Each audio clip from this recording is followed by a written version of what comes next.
This is your News Now Sports.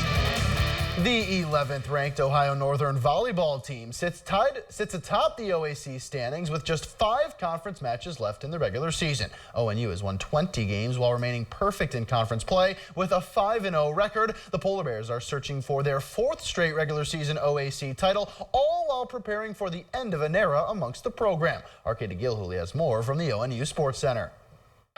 As the end of the regular season nears, the ONU volleyball team hopes to keep momentum rolling as they head into a tough stretch of their schedule. It's going to be a grind to win the conference regular season, and then after that we get reseeded and then we play our conference tournament. That will be another grind. Whoever wins our conference regular season and tournament by far will be the best team and will represent well in the NCAA and getting a tournament bid. And I believe our conference is good enough this year to get 3 or 4 teams in. And for the 5 seniors on this team, this year is about leading by example. If you're in your position, if you're not maybe necessarily the one out on the court, we're still helping each other out and we're still being really supportive teammates.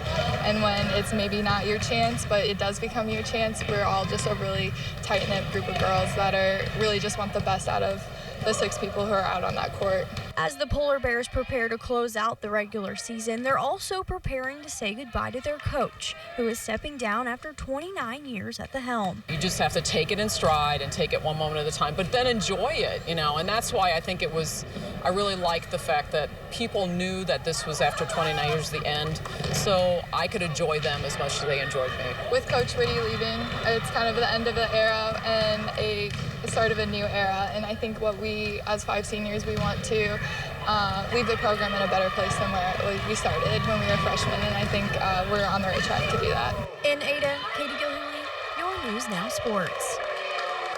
Thanks, Katie. Time now for the play of the week. As we recap another 7 days of sports, the postseason has begun for plenty of fall sports, but this week's highlight reel play comes from the gridiron as we highlight week 8 of the high school football season. A key WBL clash in Wapak as the Redskins host Salina. 3rd quarter Reed Miracle working play action before lofting one over the middle. And how about that catch by Evan Keck? Look, my one hand, as that's all Keck needed to reel in the touchdown reception. As we look at it once again, it all starts from the Miracle fake, and then it's Keck showing he can be much more than a big bruising back. Wapak wins their 3rd in a row in convincing fashion. The Redskins shut out Salina 38-0. NFL now, as the Bengals are still in search of their 1st win of the season, playing host to the Jaguars today. Late 2nd quarter, it's 3-0 Jags when Andy Dalton connects with Alex Erickson. This is a gain of 48 yards deep inside Jacksonville territory. Erickson leads the Bengals with 137 yards receiving on 8 catches today. Later in the drive, 2nd and goal for Cincy, and Dalton hits Joe Mixon for the 2-yard touchdown as the Bengals take the lead. But back come the Jags. 3rd and 15 for Gardner Minshew. He has plenty of time to find Dede Westbrook, who makes a fantastic catch inside the Bengals 15. That would lead to a Jacksonville field goal. It's 7-6 Bengals at the half. 4th quarter, Bengals still clinging to a 1-point lead before Minshew finds Keelan Cole in the end zone.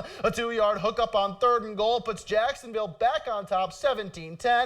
Late 4th now, same score, and it's disaster for Andy Dalton as he tries to set up a screen that is picked off by Yannick Ngakoue, who returns it 23 yards for the pick 6 as the Jags all but seal it. Garbage time now for the Bengals when Dalton sneaks into the end zone for his 3rd rushing touchdown of the season, but the Bengals fall to 0-7 with a 27-17 loss. We finish in Detroit with a key NFC North showdown as the Lions welcome the Vikings. 1st quarter, remember this connection as Matthew Stafford hits Marvin Jones, who spins off of a tackle and takes it in for 6. A 16-yard touchdown hookup as Detroit draws first blood. The Vikings would have an immediate answer, though, as Kirk Cousins rolls to his left. And how about this throw on the money in the back of the end zone to Adam Thielen, who gets his feet down as Minnesota ties things up at 7. Late 1st quarter, same score when on 2nd and goal. Stafford hits Jones again for another touchdown. This one from 3 yards out, making it 14-7 Detroit. Final seconds of the 1st half now. Lions trailing, and guess who?